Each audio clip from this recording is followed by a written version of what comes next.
जहां election commission of India ने vote को खरीदा है। 1 करोड़ 10 लाख, मैं इस बात को बार बार रिपीट कर रहा हूं, 1 करोड़ 10 लाख वोटर्स को इलेक्शन कमीशन ऑफ इंडिया के द्वारा जो करंट रूलिंग पार्टी है उसने डायरेक्ट पेमेंट करके इसको वोटरों को खरीदा है। इलेक्शन कमीशन ऑफ इंडिया बुद्धिहीन होकर के सिर्फ IAS की डिग्री लेकर के बैठा हुआ नाम मात्र का अधिकारी बन गया कि RJD इसी के साथ में 23% वोट पाती है और सीट कितनी जीतती है, लगभग 25 के राउंड में। यानी वोट बैंक के मामले में लगभग 23% RJD जीत रही है। वहां पर बीजेपी वहां पर 20%, 21% के मोटा 20% के राउंड फिगर में है और 89 सीट जीत जाती है।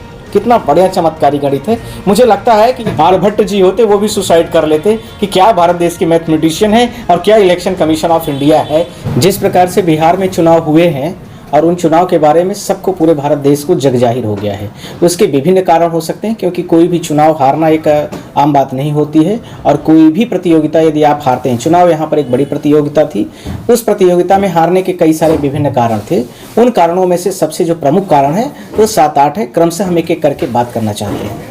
सबसे पहली बात ये करना चाहते हैं कि बिहार जो राज्य है, बिहार हिंदी भाषी एक राज्य है और जहाँ पर बहुत तरह के लोग भारत देश में विभिन्न तरह से पलायन करते रहते हैं और राज्य के, भारत देश के जितने भी राज्य हैं, लगभग 30 राज्यों में अलग अलग जगहों पर बेचारे घुमंतु व्यक्ति की तरह यहाँ वहाँ रोजगार के सृजन में जाते हैं। अब जब चुनाव शुरू हुआ तो उसमें 3-4 चीज़ें सरकार के द्वारा से बिना किसी ऑफिशियल स्टेटमेंट के तैयार की गई और प्रपोजल के तौर पर उनके ऊपर उनको ले आया गया। पहला, जो गांव की महिलाएं थी उनको 10-10 हज़ार रुपये देने की शुरुआत की गई, जिसमें प्रत्येक परिवार की महिलाएं, लगभग यह माना जाता है कि टोटल जो बिहार में टोटल वोट थे, अर्थात जिनकी उम्र 18 वर्ष से ज़्यादा थी, वो 7 करोड़ 45 लाख के आसपास में वो लोग थे। 7 करोड़ 45 लाख का मतलब यह मान के चलिए कि 3 करोड़ के आसपास, 3 करोड़ कुछ लाख महिलाएं हो गई, जिनमें से 1.10 करोड़ अर्थात 110 करोड़ महिलाओं को 10-10 हज़ार रुपये उनके अकाउंट में, डायरेक्ट अकाउंट में पेड किया गया। मुझे लगता है कि प्रधानमंत्री के जो जनधन योजना का एक स्कीम लॉन्च किया गया था आज से कुछ साल पहले, आप जिसमें जानते हैं कि गरीबों का खाता खोलना जरूरी है, उसमें पहली बार सरकार के द्वारा से ऐसा कदम उठाया गया। उस कदम के दौरान पर जबकि चुनाव चल रहा था और जबकि चुनाव के एक दिन पहले ही इस चीज़ की अनाउंसमेंट होता है और प्रत्येक फ्राइडे को सरकार के द्वारा इस तरह की प्रक्रियात्मक तरीके से जो चीज़ें चलाई गई, उनमें प्रत्येक शुक्रवार को, हर शुक्रवार को क्रमशः महिलाओं को, किसी बार 27 लाख महिलाओं को, फिर अगले बार 20 लाख, फिर अगले बार 40 लाख, ऐसे क्रम से सीक्वेंस वाइज करके 1 करोड़ 10 लाख महिलाओं को खाता में डायरेक्ट 10-10 हज़ार रुपये पहुंचा दिए गए। सवाल यह उठता है कि क्या model of code of conduct कहाँ चला गया, क्या गायब हो गया? कि इलेक्शन कमीशन ऑफ इंडिया बुद्धिहीन होकर के सिर्फ IAS की डिग्री लेकर के बैठा हुआ नाम मात्र का अधिकारी बन गया। पहला, इसके साथ में मैं आप लोगों से स्पष्ट करना चाहता हूं कि जो model of code of conduct है और साथ में जो पीपल रिप्रेजेंटेशन एक्ट है, इन दोनों में बड़ी सिमिलरिटीज़ है।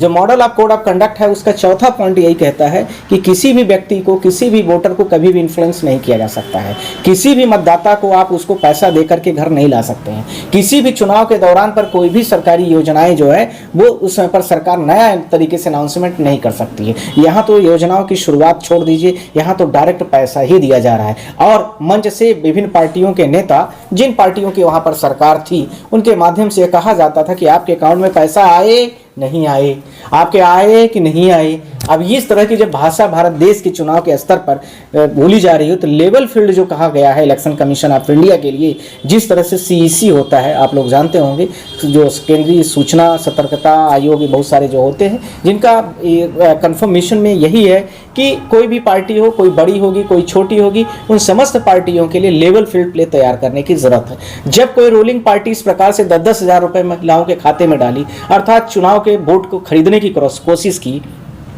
तो फिर चुनाव की लेवल फील्ड की बात ही कहां रह गई। अब तो सारे राज्यों में शुरू होगा। इसकी सबसे पहली शुरुआत मध्य प्रदेश में लाडली बहना योजना की शुरुआत की गई थी, उसके बाद फिर महाराष्ट्र होते हुए फिर आपने देखा होगा कि हरियाणा में जो चुनाव हुआ था उसमें ये इस प्रकार की स्कीम नहीं आने से सरकार ने 3 महीने तक चुनाव को रोक भी दिया था, जबकि टाइम खत्म भी हो गया था चुनाव का। 5 साल में सामान्यतः चुनाव होना चाहिए, आप सबको पता है, तो वहां पर टाइम एक्सटेंड लिमिट करके किया गया और इलेक्शन कमीशन ऑफ इंडिया उस पर जो है चुपचाप सन्नाटा करके बैठा रहा, हाथ में हाथ जोड़ करके बैठा रहा। तो ये सारे इसी के साथ में, ये तो मैंने अकाउंट में डायरेक्ट पेमेंट की बात की, जहां इलेक्शन कमीशन ऑफ इंडिया ने वोट को खरीदा है। 1 करोड़ 10 लाख, मैं इस बात को बार बार रिपीट कर रहा हूं, 1 करोड़ 10 लाख वोटर्स को इलेक्शन कमीशन ऑफ इंडिया के द्वारा जो करंट रूलिंग पार्टी है उसने डायरेक्ट पेमेंट करके इसको वोटरों को खरीदा है। अब आता हूं सेकंड पार्ट पर। दूसरा वही फिर से मैं कहूंगा कि सेक्शन 4 उसका कहता है model of code of conduct का, जहां पर स्पेशल तरीके से 4 कह दिया गया, किसी भी वोटर्स को आप इन्फ्लुएंस नहीं कर सकते, उनको ट्रैवलिंग करके उनको किराया नहीं दे सकते, उनको इस प्रकार की सुविधाएं नहीं देंगे।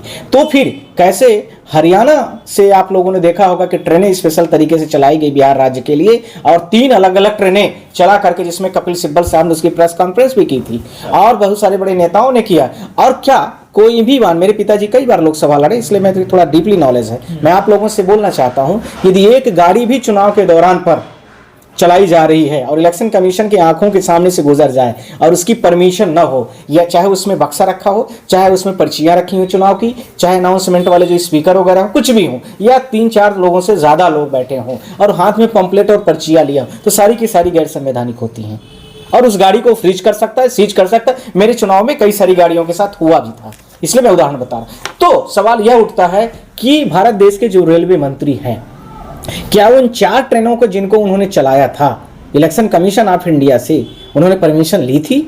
दूसरा सवाल आप लोगों के सामने मैं कर रहा हूं, यदि परमिशन नहीं दी थी तो इलेक्शन कमीशन ऑफ इंडिया ने किस प्रकार से उन गाड़ियों को परमिट कर दिया था? और साथ में तीसरी बात, बीजेपी के ही कार्यकर्ता बहुत सारे ने उनके हाथ गले में पट्टियां डाल रहे हैं, खाना खिला रहे हैं, और इसके साथ में जो और भी आने जाने का कन्वीनियंस चार्जेस होगा वो कह रहे हैं कि नहीं हम तो ये सेवा सहाय कर रहे हैं, चुनाव के दौरान पर ही आप सेवा करते हैं। आप बड़े दिलदार व्यक्ति हैं, भारत देश से बहुत गरीबी है, आप कृपया करके इन गरीबी को भी थोड़ा दूर कर दीजिए। छठ पूजा जब होती है तो बिहार के लोगों को जाने का रास्ता नहीं मिलता है, ट्रेनों में पैर रखने की जगह नहीं होती है, ट्रेनों में लोग कपड़े ऊपर ऊपर बांध करके केबिनों में जाते हैं। आप बड़े दयावान व्यक्ति हैं, क्या बात है। मुझे लगता है कि बिहार की जनता अब इस तरह से, जिस तरह से बिहार की जनता ने पूरे वोट को पूरे भारत देश की जनता के सामने अपने आप को प्रस्तुत किया है, युवाओं के बेरोजगारी को दरमियान कर दिया, इसके साथ में बहुत सारी जो विपक्ष की पार्टियों ने आश्वासन दिया था कि हमें 2 साल के अंदर में हम सारी चीज़ों को करेंगे, जो उन्होंने 20 साल में नहीं किया। तो क्या प्रश्न उठा कि 10,000 में बिहार की जनता क्या इस तरह से बिक गई?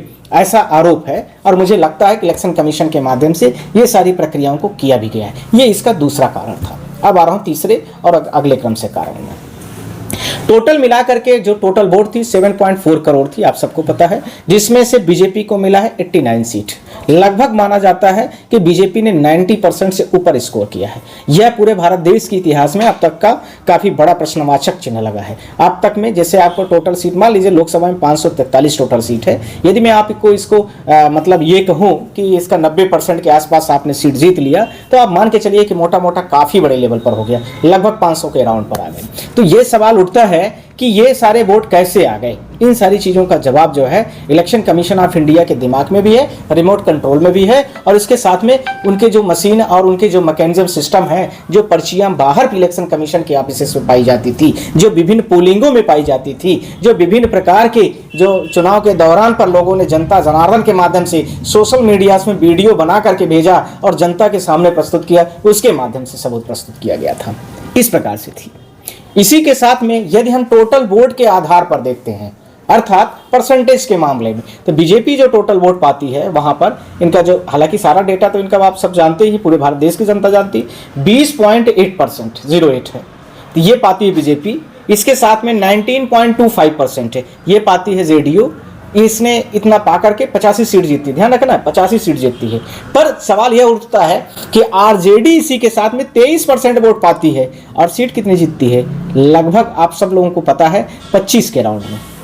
समझ में आ रहा होगा, यानी वोट बैंक के मामले में लगभग 23% आरजेडी जीत रही है वहां पर, बीजेपी वहां पर 20%, 21% के मोटा 20% के राउंड फिगर में है, और 89 सीट जीत जाती है।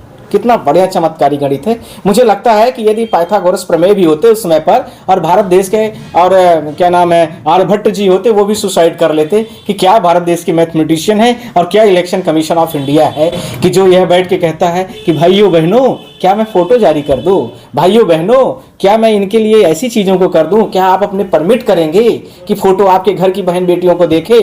ये कौन कह रहा था? ये सारे सवालों का सवाल जब मीठी मीठी बातें होने लगे, कानून दरमियान पर रख दिया जाए, तो ये सारी चीजें तो होना तय ही था। और बहुत सारे नेता ये कहते भी इतनी अर्थ थे कि इलेक्शन कमीशन भारत देश का, जो भारत देश का है, ये पूरी तरीके से ये चुनाव हाईजैक हो चुका है, और स्पष्ट उसने देखा भी।